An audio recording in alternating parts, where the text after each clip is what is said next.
চলুন আজ জেনে নেওয়া যাক বিভিন্ন খাবারের পেছনে ক্রেভিং হওয়ার আসল রিজন কি। নাম্বার 1 হলো, যদি আপনার বারবার বরফ চিবিয়ে খেতে ইচ্ছে করে তাহলে বুঝবেন আপনার শরীরে আয়রনের ঘাটতি রয়েছে।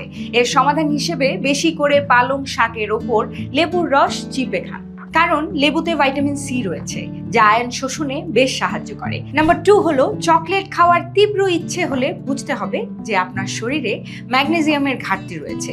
চকলেটের পরিবর্তে কাঠবাদাম এবং কলা খাওয়া শুরু করুন। নাম্বার 3 হলো, সোডা বা কোল্ড ড্রিঙ্কস খাওয়ার ইচ্ছে হলে বুঝতে হবে যে আপনার শরীরে ক্যালসিয়ামের ঘাটতি রয়েছে।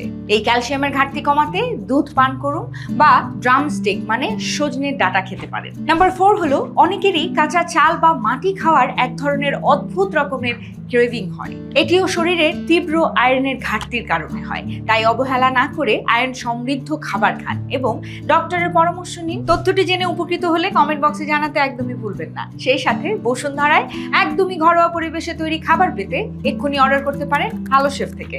ডিরেক্ট অর্ডারে পাচ্ছেন 10% ডিসকাউন্ট। আর হ্যাঁ, হ্যালো শেফে পাচ্ছেন বিভিন্ন ধরনের বাজেট ফ্রেন্ডলি ডিল। সেখানে থাকছে স্টুডেন্ট ডিল, ব্যাচেলর ডিল। আরও বিস্তারিত জানতে স্ক্রিনে দেওয়া এই নাম্বারে এক্ষুনি কল করুন।